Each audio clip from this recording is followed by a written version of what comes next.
네, 안녕하십니까. 안녕하십니까. 네. 자, 이제 벌써 이번 주부터 시작해서 3번밖에 안 남았네요. 8월달이, 그쵸? 시험까지는 왜 저걸 안 써놓으시는 거예요? 좀 가슴이 떨려야 되는데. 70일 정도 남았죠. 이제 70일, 71일인가 뭐 그럴 거예요. 네. 자, 마지막에 열심히 하는 사람이 시험 되는 겁니다. 그래서 잘 하시다가도 마지막에 이렇게 숨는 경우가 있어요. 혼자서 하겠다고. 좋은 방법 아닙니다. 그래서 공부할 때는 이렇게 다른 사람이 지켜보는 독서실 이런 데서 공부해야 되고, 혼자 집에서 공부한다는 건 불가능해요. 자기가 계획을 세워놓고 나는 이렇게 하겠다. 아, 제가 얼마나 그런 걸 많이 해봤겠어요. 얼마나 많은 실패를 해봤겠어요, 그런 거. 그래서 그거 자기 통제가 안 됩니다. 나중에 시간이 지나고 나서 그 다음에 알게 돼요. 그래서 마지막까지 하여간 여러분 하고 나오시던 거 그 페이스를 그대로 유지하시면서 그 시간 나는 거 그거 막 쪼개서 막 공부하시면서, 그런 사람들이 이제 힘을 좀 덜 들이고 더 잘 공부할 수 있는 방법이에요, 그게. 그래서 남은 기간 동안 지금까지 해왔던 것보다 더 열심히 집중해서 이렇게 하는 사람이 막판에 이제 진짜 합격하게 되시는 거예요. 조금만 더 힘내시고. 그 다음에 이제 어제부터 바람이 불기 시작했잖아요, 바람이. 더위가 이제 가기 시작했어요. 그러니까 지금부터죠. 지금부터 이제 막판 레이스를 해야죠. 자, 그러면 이번 주에 해야 될 게 거래 신고 등에 관한 법률입니다. 2편이고, 2편에서는 시험 문제가요, 3군데가 있습니다. 먼저 거래 신고 등에 관한 법률, 거래 신고. 그 다음에 두 번째가 외국인 특례. 자, 세 번째가 토지거래 허가제도. 이렇게. 시험 문제가 거래 신고 제도가 여기 2문제, 외국인 특례가 1문제, 또 2문제에 가까운 비중이 있다고 보셔야 됩니다. 이렇게 3가지. 그러면 요 2편이 뭐냐면 법 제목이 부동산 거래 신고 등에 관한 법률이에요. 부동산 거래 신고 등에 관한 법률, 요게 이제 제2편. 요 신고라고 돼 있고 이 등자가 붙어 있죠? 요게 거래 신고 제도죠? 요게 등이에요, 요게. 법조문에서는 요 등자란 말 엄청 많이 씁니다. 이렇게 줄일 때 그런 표현을 써요. 거래 신고 등에 관한 법률. 이 법의 목적은 제정 목적은 4가지입니다. 부동산 거래 등의 신고 및 허가에 관한 사항을 정하여, 이렇게. 그 다음에 건전하고, 그 다음에 투명한 부동산 거래 질서를 확립하고, 거래 질서입니다. 확립. 마지막은 어떤 거냐면 국민 경제에 이바지함. 요 4가지가 목적입니다. 하나, 둘, 셋, 넷, 이렇게. 그래서 여기 보면 요건 신고제도입니다. 외국인 특례는 신고하는 게 대부분이지만 허가를 받는 것도 일부 있습니다. 토지거래 허가제도는 허가받는 제도겠죠. 요렇게. 그래서 공부할 때 제일 어려움을 많이 느낄 수 있는 부분이 요 2편입니다. 2편. 공부하실 때는 아예 2편부터 먼저 공부하시는 게 좋아요. 요거에 비해서 우리 중개사 법령은 한참 쉽습니다. 요게 양도 좀 많은 편이고, 그 다음에 까다롭고 복잡하고 그렇습니다, 이게. 그 중에 이제 첫 시간에 보면 요 거래 신고 등에 관한 법률, 요걸 보도록 할 겁니다. 자, 요것은요, 부동산 등에 대해서, 등자 또 나왔죠? 거래했을 때 실거래가 이런 것들을 관청에 신고하도록 합니다. 신고 들어가면 그 신고에 따라서 신고 필증을 내줘요. 발급이죠. 드리고 나서 이 필증 갖고 그 다음에 등기를 내죠. 이전 등기, 이렇게. 그래서 요새 등기부를 보면 등기부에 어떻게 나오냐면 거래 가액 해가지고 7억이다 그러면 7000000 요렇게 등기부에 떠요. 요새 등기부에 보면 이렇게 이게 실거래가죠. 신고 들어온 거. 그 다음에 필증 주고서 등기 내는 것과는 별도로 실거래가가 맞는지 검증하고 검증 결과를 갖다가 세무서로 보내요. 이렇게 세무서로 통지를 하죠. 그래서 세무서에서 과세 자료로 활용한다는 거니까 부동산 거래 신고 제도는 세금을 제대로 물리고자 하는 제도인 거예요. 궁극적으로. 자, 이런 틀입니다. 그럼 여기서 얘기한 부동산 등 요게 뭐냐 그러면 요게 크게 봤을 때는 부동산과 부동산을 취득할 수 있는 권리를 요 등자를 요 권리를 얘기하는 거야. 여기서 얘기한 부동산은 진짜 부동산인데 토지하고 건물 얘기고요. 요 권리다 이렇게 되면 요것은 이제 바라보는 측면에 따라 좀 다를 수 있는데 흔히 얘기하는 분양권하고요. 그 다음에 입주권 얘기합니다. 이게 권리가. 요 입주권은 딱지 아닙니다. 조합원 입주권입니다. 재개발 조합의 조합원 입주권 이렇게. 근데 이제 이런 측면보다는 우리 법조문에서는 첫 번째 하는 계약을 공급계약. 그 이후에 하는 거래를 이제 지위라고 표현하고 있어요. 바라보는 측면이 다른 겁니다. 첫 번째 하는 계약이 공급계약. 이 공급계약이 분양계약이에요. 그 다음에 공급계약을 체결하면 이런 지위를 얻게 되는데 이 지위를 갖다가 팔아먹는 게 이제 두 번째입니다. 첫 번째 분양받고 그 다음에 분양권 팔아먹는 거 얘기하는 거죠. 그걸 지위라고 그래요. 그래서 이 거래라고 하는 것이 우리 법조문에서는 100% 매매계약만 얘기합니다. 저 4개에 대해서 매매계약을 체결했을 때 실거래가 신고해라 이런 얘기죠. 이 4개에 대해서 4개 기억하셔야 돼요.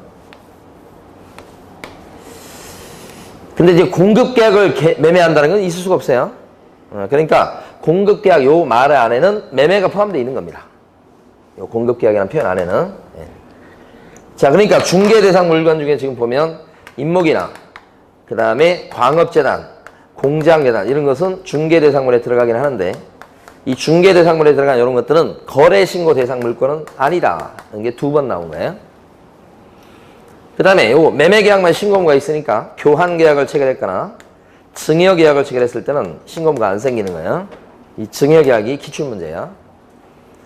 아직 기출문제에 나오지 않았지만 경매나 상속받았을 때도 실거래가 신고무가 없어요. 경매를 대비하셔야 됩니다.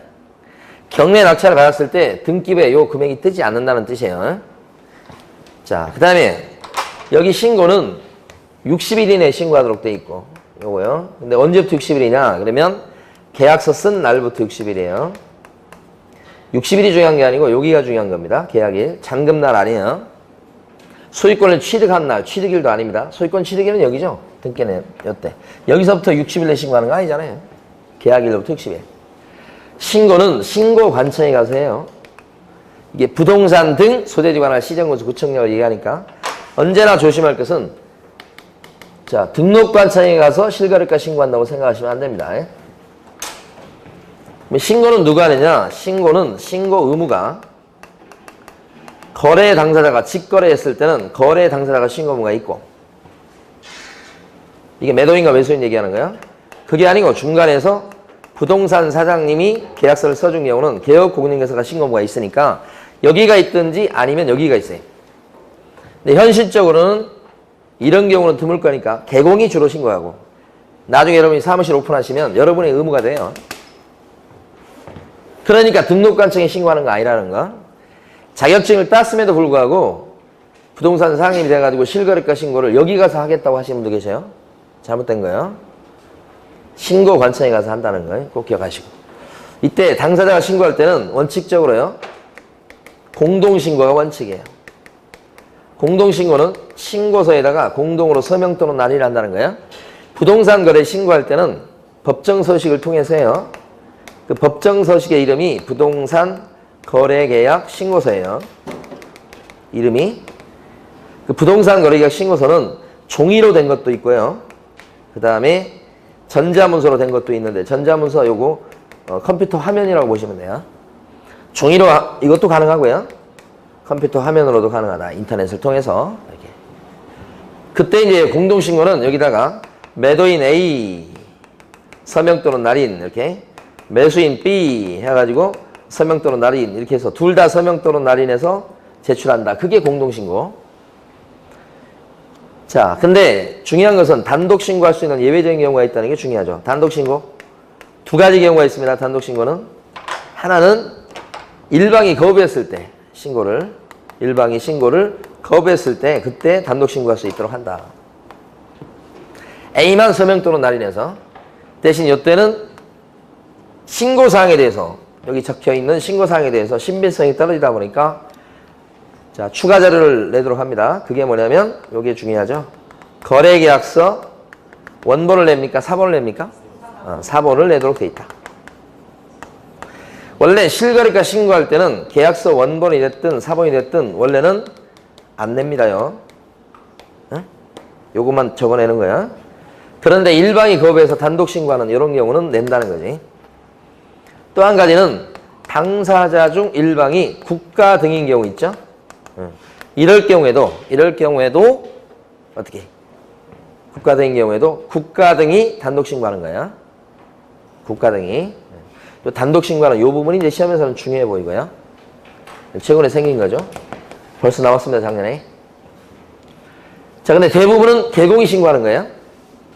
이때 개업공인인계사가 매매계약서를 써줬다. 그러면 개공만 신고한 경우가 있고 여기에다가 개업공인인계사 시 해가지고 서명 또는 날인 이렇게 개업공인인계사가 신고가 있을 때는 개공만 서명 또는 날인하면 되고 매도인과 매수인은 날인하는 거 없어요. 그 얘기는 신고가 없다는 얘기죠.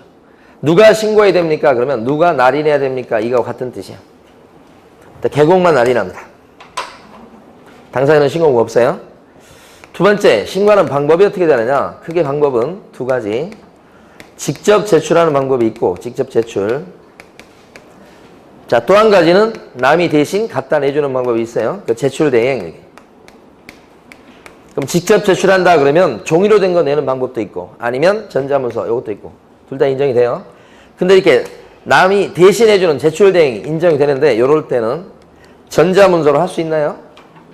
제출 대행한다 그랬을 때는 자, 전자문서로는 못하고, 요게 시험에 많이 나왔던 거고. 제출 대행을 누가 해줄 수 있냐 그랬을 때 거래 당사자가 신고무가 있을 때하고 그 다음에 개공이 신고무가 있을 때하고 좀 다르죠. 거래 당사자가 신고무가 있을 때는 누가 제출 대행하냐면 위임을 받은 사람이 제출 대행을 합니다. 위임받은 사람 이렇게. 근데 개업공인인계사가 신고무가 있을 때 이럴 경우가 많겠죠. 누가 제출 대행을 합니까? 역시 위임을 받는 건데 콕 집어 누구요? 소공. 시험에 두 번 나온 거예요. 소공이 제출 대행 자격이 있으니까 법상 중개보조는 어떻습니까? 제출 대행할 자격이 없습니다. 이렇게 두 번 나온 거. 아직 안 나왔지만 시험에 대비해야 될 게 하나 있습니다. 뭐냐면 제출 대행할 때 뭘 들고 가느냐. 요 사람은요. 자기 신분증 갖고 가고요.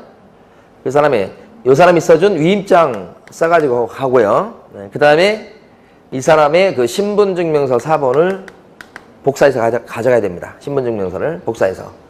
그래서 가져갈 게 요 세 가지죠. 이렇게. 요때는 신분증명서 사본을 첨부시키는 거지 인감증명서를 첨부시키진 않아요. 나오면 어렵습니다. 인감증명서는 이명박 정권 때 막 싫어해서 이거 없애버렸어요.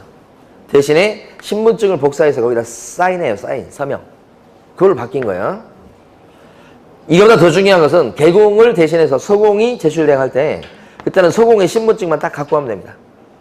이때는 개업공인인계사 위임장, 개업공인인계사의 신분증명서 사본이 필요 없다는 거예요. 너무너무 중요합니다. 요게 출제거리예요. 위에보다는. 파란 건 아직 시험에 안 나온 거예요.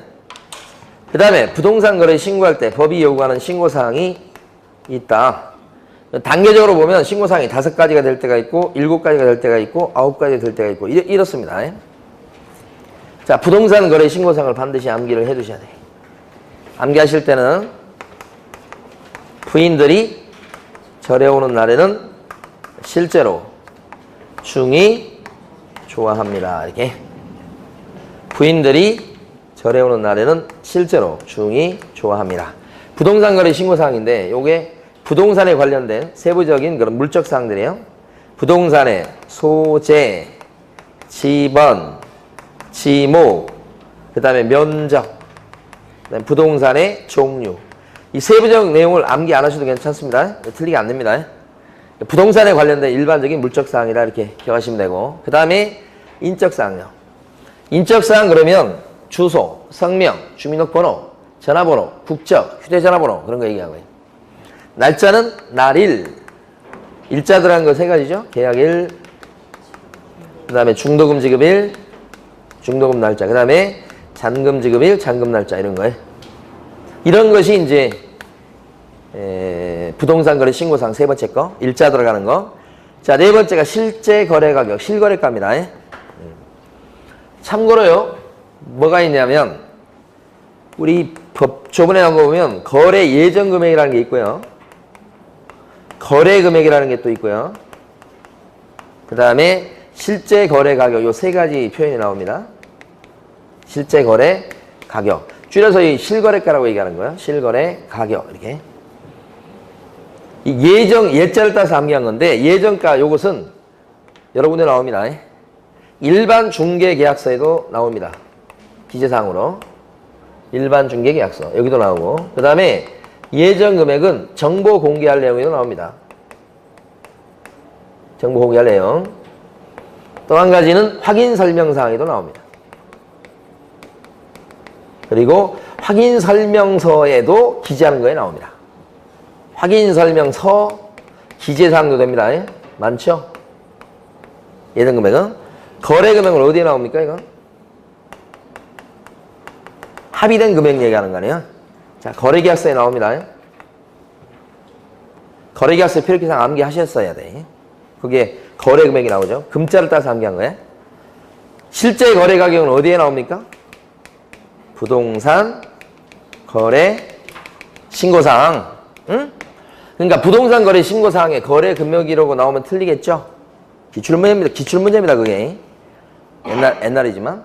부동산 거래 신고사항에 예정 금액 나오면 안 되겠죠? 부동산 거래 신고사항은 뭐예요? 실거래가지, 실거래가. 네. 자, 요 세 가지. 자, 요거 실거래가고. 그 다음에 요 중자는 중개사의 인적사항과 등록사항입니다. 중개사의 인적사항, 등록사항. 등록사항 그러면 상호라든지 중개업소의 주소라든지 그런 거 얘기합니다. 이것도 신고사항에 들어가는데, 여기서 여기까지는 무조건 신고사항입니다. 근데 요 뒤에 두 개는 중개사에 있을 때만 신고사항. 요것이 조건기한이거든요. 조건기한 있을 때만 신고사항. 이렇게 되죠. 그래서 시험에서 요 중개사의 인적사항과 등록사항이 함정이에요, 함정. 중개사가 있을 때만 이게 신고사항이 되잖아요. 그러니까 거래 당사자가 신고할 때는 요건 신고사항이 돼야 한대요? 안 되고. 개업공인중개사가 신고할 때는, 주로 그렇게 하겠지만, 개업공인중개사가 신고할 때는 신고사항이 되지요? 누가 신고하냐에 따라서 신고사항이 될 때가 있고, 안 될 때가 있고. 함정 첫 번째. 신고사항이 5가지로 끝날 수 있다는 것은, 요것은 언제나 신고사항이 되는 건 아니어서, 여기까지가 5가지입니다. 두 개로 본다면.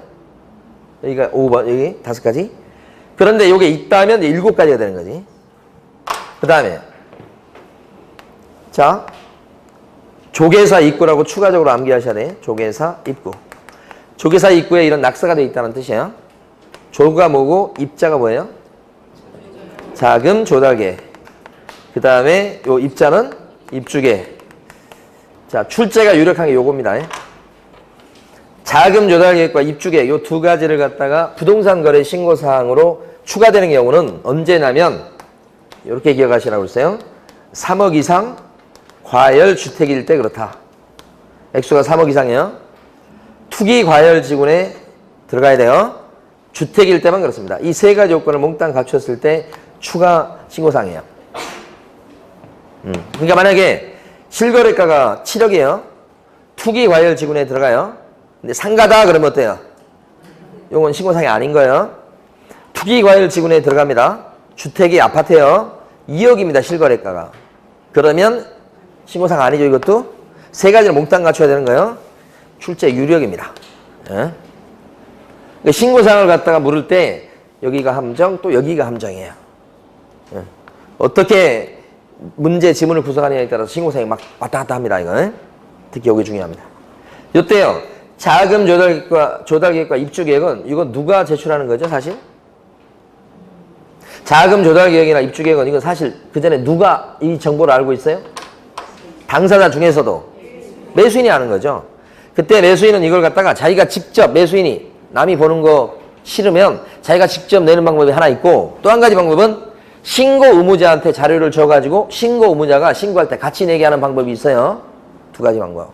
근데 그때 중요한 것은 신고 의무자인 주로 개공한테 자료를 줘서 낼 때는 계약서 쓴 날부터 50일 이내 자금 조달 계획서와 입주 계획서를 갖다가 어떻게 해?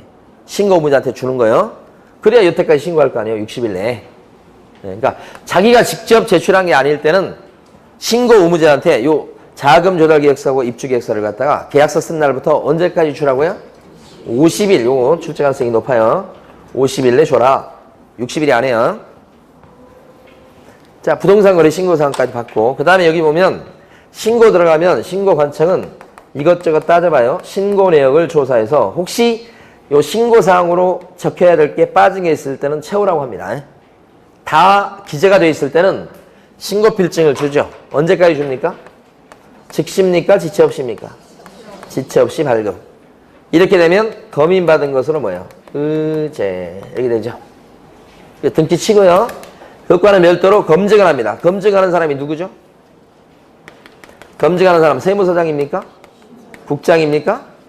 신고관청이 적정성을 검증하는 겁니다. 너무너무 중요합니다. 이거 핵심. 근데 요거 적정성을 검증하려면 비교 대상이 있어야 돼요. 그 비교 대상 자료를 누적시켜서 검증하는 체계를 갖다가 만드는 사람이 누구예요? 검증하는 시스템을 구축 운영하는 사람 누구? 국장입니다. 국장. 그 비교해서 검증 결과를 어디로 보내요? 세무서. 검증 결과를 등기소에 통보한다고 하면 틀려요? 어디에 통보해요? 세무서. 그리고 신고관청은 검증 결과를 보고를 하게 되죠. 누구한테 보고합니까? 매달 보고하는데. 시도지사한테 보고. 그럼 시도지사는 그걸 또 누구한테 보고합니까? 국장한테 보고. 이렇게요. 그래서 시도지사는 매월 신고관청으로부터 보고받은 것을 취합을 해서 매월 1회 국장에게 보고하라. 이렇게 돼 있어요. 한 달에 한 번씩 보고하는 겁니다. 요때 이런 검증 시스템은 국장이 만드는데 국장은 그런 검증 시스템을 만들기 위해서 신고관청한테다 직접 조사 결과라든지 검증 결과를 갖다가 자료 요청을 할 수 있어요. 직접 할 수 있습니다. 거치지 않고요. 바로. 근데 여기서 신고관청이 바로 요렇게 국장한테 보고할 수는 없습니다. 반드시 누구를 거쳐야 돼요? 시도지사를 거쳐야 된다. 근데 자료 요구는 바로 할 수 있어요. 이건 된다. 그 다음에요. 부동산 거래 신고 의무와 관련해가지고 다른 제도와의 관계를 보면 토지 거래 허가를 받았다. 그래서 부동산 거래 신고한 걸로 의제가 됩니까? 따로따로입니다. 이거. 토지 거래 허가 받는 건 받는 거고 거래 신고는 또 따로 해야 되는 거. 이렇게 되죠. 자, 만약에 농지에서 농지증을 받는다 그랬을 때 농지증 받으면 부동산 거래 신고한 걸로 의제가 됩니까? 별개입니다. 별개. 이건 농사 지을 사람이냐를 따져보는 거고 이건 세금을 제대로 물리겠다고 하는 거니까 아무 관련이 없습니다. 이건 투기 목적이 있냐 없냐를 살피는 거고 이것은 세금을 제대로 물리겠다고 하는 거니까 관련성이 없죠. 그렇지만 이제 요거요. 부동산 실거래가 신고했다 그랬을 때는 외국인 특례했다는 취득신고는 할 필요 없죠. 방금 전에 봤던 것처럼 부동산 거래 신고했다 그랬을 때는 검인받은 것으로 의제가 되죠. 이렇게. 자, 그 다음에 부동산 거래 신고할 때요. 거래 신고, 부동산 거래 계약 신고서 작성 방법에 대해서 몇 가지 보셔야 돼요. 핵심적인 내용만 적어보면 신고서 작성 방법 요때요. 제일 앞에 있는 거래 신고 대상 물건 중에서 토지나 건물을 갖다가 토지 건물 요걸 갖다가 거래 금액이나 뭐 총 실제 거래 가격을 적어줄 때, 즉 금액을 적어줄 때 얘는 부가세 뺀 금액을 적습니다. 제외. 근데 공급계약이나 전매에 대해서 공급계약 또는 전매라고 표현하고 있습니다만 이게 지위예요. 지위. 이런 거에 대해서 만약에 거래 금액이라든지 총 실제 거래 가격을 적어줄 때는 그때는 뭘 적어줍니까? 부가세 포함된 금액을 적습니다. 저쪽에서 삼각형 그려놨지만 삼각형으로 꼭 기억을 하셔야 돼. 토지 건물은 뭐예요? 부가세 제외. 공급계약이나 전매는요. 부가세 포함. 요거에. 그 다음에 주소란에 적을 때 주소란에다 주소도 적겠지만 뭣도 적어요? 거래 지분 비율을 적고요. 부동산 거래계약 신고서에다가 외국 사람이다 그랬을 때는 외국 사람에 대해서는 국적을 반드시 기재하도록 돼 있죠. 그리고 외국 사람에 대해서는 또 한 가지 부동산 등의 매수 용도까지 체크해서 기재하도록 돼 있어요. 매수 용도까지. 그 다음에 적을 때 소재, 지번, 지목, 뭐 면적 이런 것들이 있잖아요. 이런 거. 이런 것들은 주로 이제 뭘 보고 되면 대장 보고 적습니다. 대장을 보고서 적어주는 거예요. 신고하는 거예요. 근데 유일하게 자 대지권 비율이라는 게 있어요. 대지권 비율. 이건 뭘 보고 적어줍니까? 대지권 비율은 등기부를 보고 적는다. 등기사항 증명서.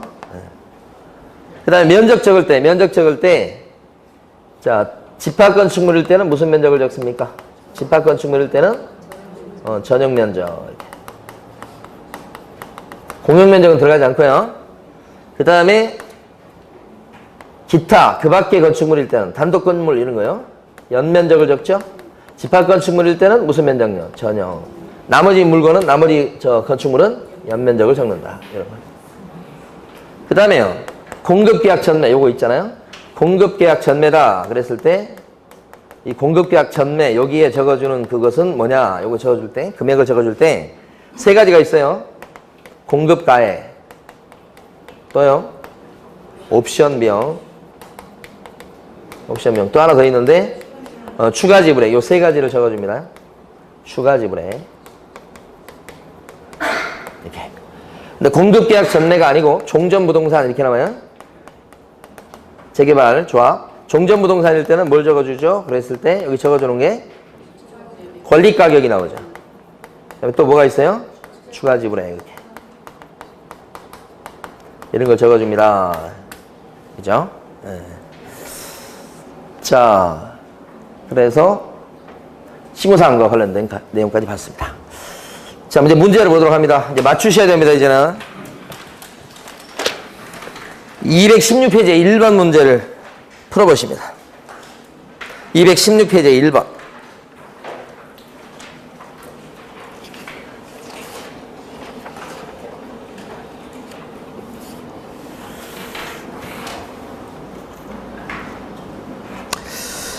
자, 1번 같은 경우는 교환이 들어가면 안 됩니다. 실거래가 신고는 매매계약을 체결했을 때만 신고 의무가 생기는 거니까요.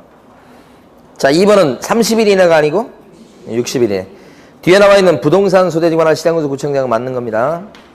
그 다음에 3번에 보면 주소나 전화번호 요거 잘못 기재했을 때는 정정 신청을 갖다가 하여야 한다가 아니고 할 수 있답니다.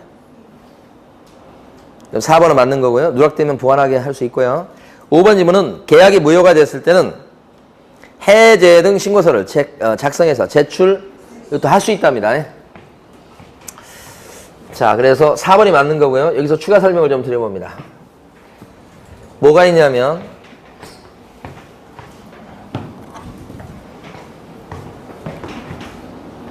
이쪽이 보이시려나 모르겠어요.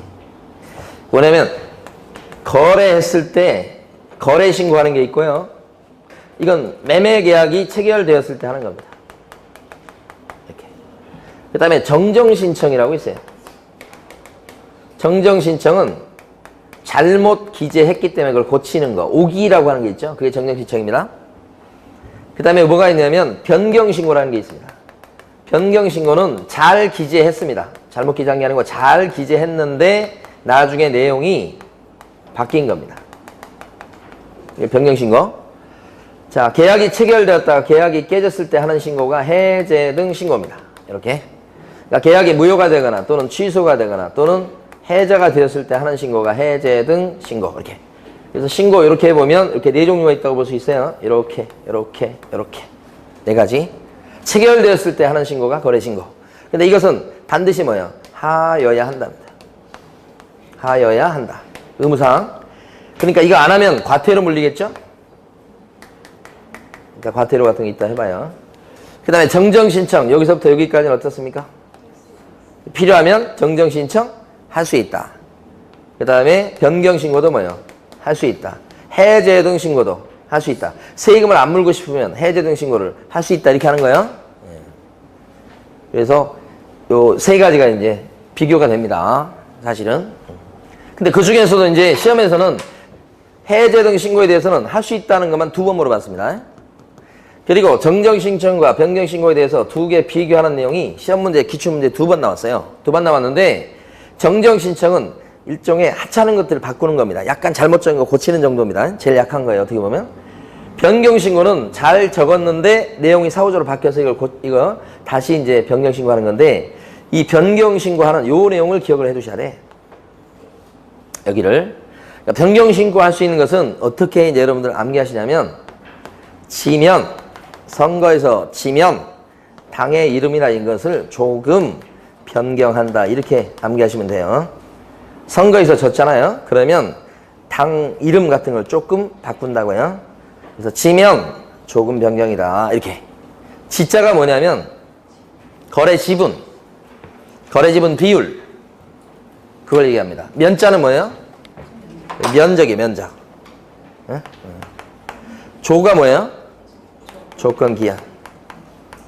변경만 됩니다. 조건기한. 금자가 뭐예요? 2가지인데 거래 가격.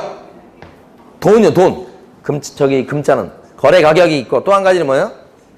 중도금, 또 잔금, 지급일이에요. 돈 얘기 나오면 뭐예요? 변경이요. 그 다음에 변경 자체, 마지막에 있는 변경. 이건 변경이니까 변경인데 2개가 있어요. 하나가 매수인 변경이고 또 하나는 부동산 변경이에요. 2가지입니다. 이것도. 금자도 2가지. 여기서 매수인 변경이니까 매도인은 아니에요. 이건. 매수인 변경이라는 거 주의하셔야 되고. 그리고 여기서 변경이라고 하는 것은 빼는 것만 얘기합니다. 제외시키는 것만 변경으로 인정을 해줘요. 그러니까 누굴 추가시키거나 아니면 바꾸거나 이런 것은 다시 신고해야 됩니다. 그건. 동일성을 상실했다고 보는 거예요. 근데 3명 있다가 그중에 1명 뺀다. 그것이 변경이에요. 제외가 변경이라고 하는 거 인식해 주셔야 돼. 어려운 거예요. 이것까지 내면 굉장히 어려운 부분입니다. 구석지에 있는 거예요. 근데 어쨌든 지면 조금 변경 이렇게 암기하시고. 근데 그 중에서 지면 요것은요. 여기 나와 있는 정정신청 사항에도 그대로 똑같이 들어갑니다. 거래 지분 비율, 그 다음에 뭐예요? 면적 이런 것들은 정정신청 사항도 됩니다. 그러니까 거래 지분을 잘못 적었을 때는 정정이요. 거래 지분이 계약 내용이 바뀌면서 내용이 바뀌었다 그러면 변경인 겁니다. 양다리를 걸치고 있어요. 지면은. 그래서 지면 조금 변경이죠. 암기해 두시고. 예.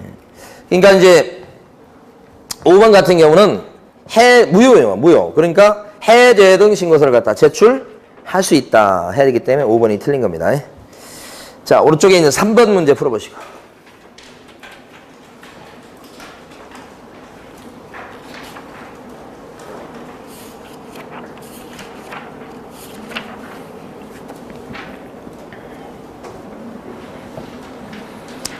자, 1번은 개업공인중개사가 지금 거래신고를 하는 경우자 이런 얘기는 개업공인중개사가 매매계약서를 써준 경우에요.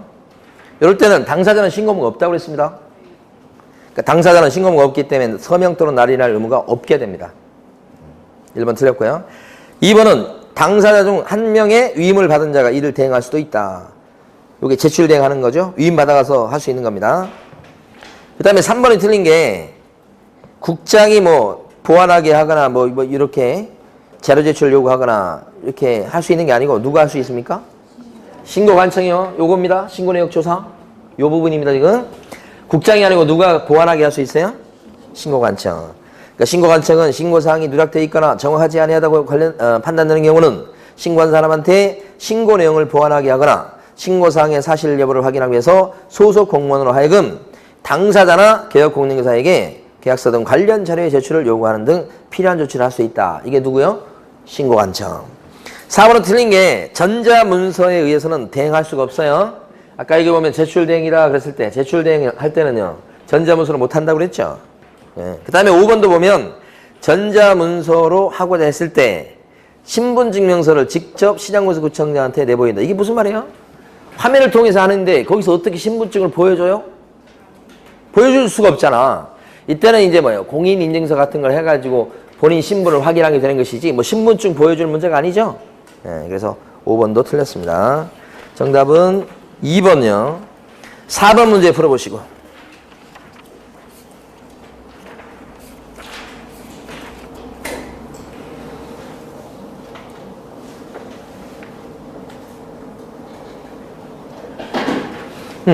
4번에 1번은 보조원 나오면 안 됩니다.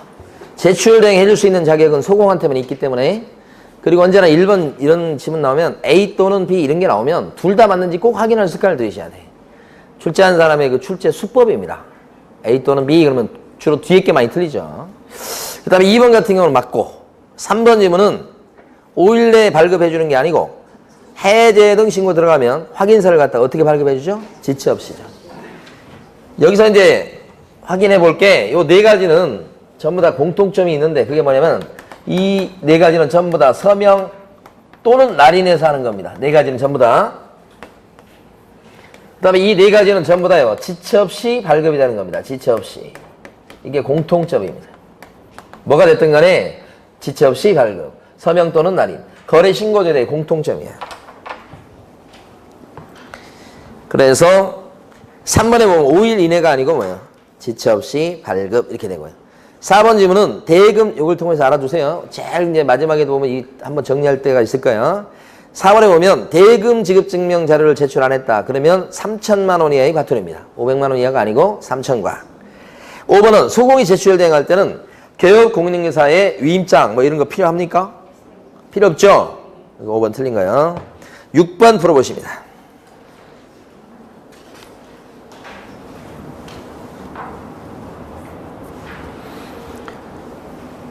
자, 6번에 1번은 국가 등이 일방 당사자일 때는 국가 등이 단독 신고하는 겁니다. 그 다음에 2번 같은 경우는 실거래가 신고는 계약일로부터 60일 이내 한다는 거. 2번도 맞죠? 3번은요, 거래 신고에서 신고 필증이 나와버리면 검의를 받은 것으로 의제하죠? 맞고. 4번은 신고 관청은 조사 결과를 국장에게 보고하는 게 아니고 시도지사한테 보고죠. 5번은 검증체계를 구축 운영할 사람인데 누구죠? 국장이죠. 검증체계를 만들어서 운영할 사람은 국장. 막상 적정성을 실제 검증하는 사람은 신고관청. 그렇게 되죠. 틀린 거 4번. 7번 문제 골라보시고요.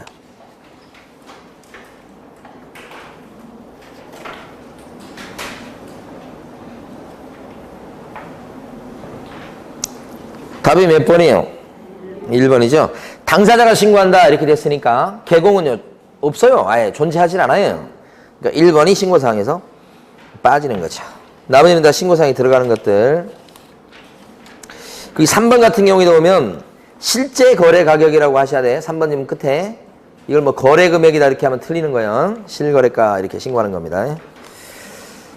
자, 그 다음에 넘어가셔서 8번 골라보시고.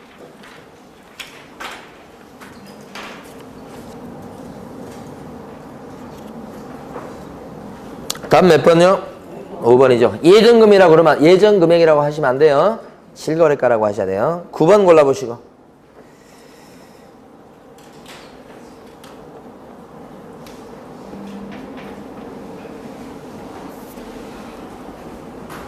자, 9번의 기억번은 계약 대상 면적을 적을 때는 실제 거래 면적을 적는 거다. 이거 맞는 겁니다. 그러면서 이제 더 들어가서 집합 건물일 때는 전용 면적, 그 밖에 건축물일 때는 연면적 이렇게 되는 겁니다. 1번 틀렸다고 생각하시면 안 돼. 그 다음에 2번은 매수 용도 맞고요. 그 다음에 3번은 전용 면적, 집합 건물이니까요. 맞고요. 마지막에 아파트 같은 경우는 원래 이제 일반적으로는 집원까지 적는데 아파트 같은 집합 건물일 때는 동호수까지 적는다. 그러니까 맞죠?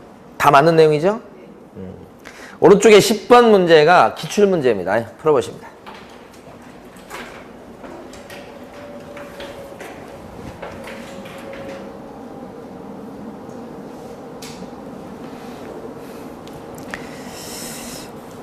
자, 기억번은요, 돈 얘기가 나왔죠. 변경입니다. 그 다음에 건축물의 종류, 요것은 하찮은 거라고 보는 거예요. 그래서 우리가 변경신고라고 기억하지 않는 것들은 다 정정으로 보시면 돼요. 그 다음에 거래 지분은 뭐예요? 거래 지분, 거래 지분도 지면할 때 들어가잖아요? 이건 거래 지분, 요것은 정정도 되고 변경도 되는 거예요. 근데 거기는 지금 뭐라고 돼 있어요? 거래 지분을 변경했다고 나오지 않고 잘못 기재했다고 나왔으니 뭐가 되는 거예요? 정정이 되는 거예요, 이건. 사무소, 소재지 이런 것들은 뭐예요? 정정이겠죠? 그 다음에 잔금, 돈 나왔네, 또. 이건 뭐예요? 변경이죠. 그러니까 여기서 이제 보면 정정 신청할 수 있는 사유가 아닌 걸 오라고 그랬죠. 그럼 기억번은 다시 한번 기억번은 돈 얘기 나왔으니까 변경. 니은번은요 정정. 디귿번은 정정도 되고 변경도 되는데 잘못 적었다고 했으니까 뭐예요? 정정이요. 정정. 결론은 정정이 됐어요. 디귿번은. 리을번도 정정. 미음번은 뭐예요? 변경. 그러니까 정정 신청 사항이 아닌 것은 뭐예요? 기억번하고 미음번 두 개죠? 됐습니까? 돈 얘기 나오는 거 두 개. 그런데 이 문제는 출제하신 분이 이제 어떻게 출제했냐? 거기 끝에 글자만 보면 답이 나와요. 기억번 변경이죠? 잘못 기재 정정, 잘못 기재 정정, 잘못 기재 정정, 변경. 그래서 이제 그렇게 출제를 해놓으니까 우리가 뭐 하나도 괴롭지 않죠. 그런데 이제 시험 문제 푸는 수험생 입장에 봤을 때는 그렇게 생각 못하고 이거 어떻게 어렵다고만 생각하는 거지. 아니 잘못 기재했으면 정정이고 변경이면 변경인 거예요. 그럼 이렇게 물어보면 안 되고요. 그 뒤에 걸 빼고 정정 신청 사항인 것은 변경 신고 사항인 것은 이렇게 봐야지 이제 수험생들이 그나마 조금 이제 생각할 여지가 좀 있죠. 예? 근데 어쨌든 하여간 뭐 뒤에 게 안 나오더라도 우리는 요 변경 지면 조금 변경한다. 그걸 꼭 기억을 해두시면 돼. 그 중엔 지면은 정정도 되고 변경도 되고 이렇게. 저 암기하면 맞출 수 있습니다. 금방. 자 11번 풀어보십니다. 11번 풀어보시겠습니다.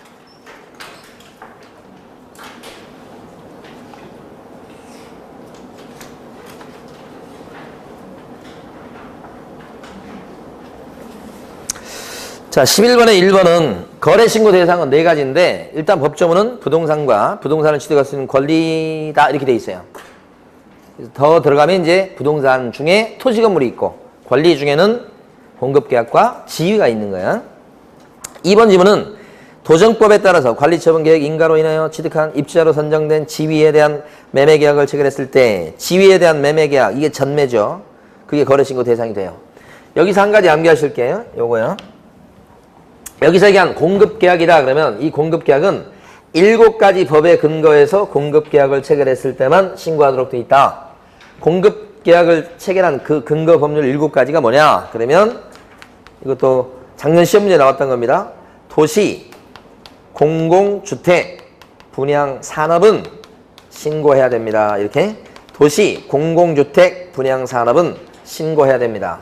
공급계약을 체결하는 거래신고 대상이 되는 공급계약 체결의 근거 법률이 총 7가지예요. 도시, 공공주택, 분양산업은 신고하셔야 된다. 이렇게. 도시가 뭘까요? 여러분 시험법에 들어가는 도시개발법 또요. 도시 및 주거환경정비법, 도정법 얘기하는 거예요. 2개고요. 공공주택특별법입니다. 두 번째는 공공주택특별법에 따라서 공급계약을 체결했다. 그러면 신고해야 되는. 주자는 뭐예요? 주택법에 따라서 공급계약을 체결한 겁니다.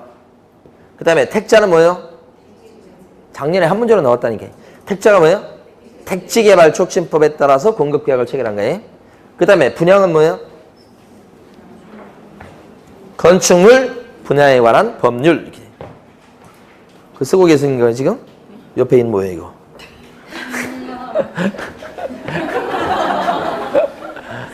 예?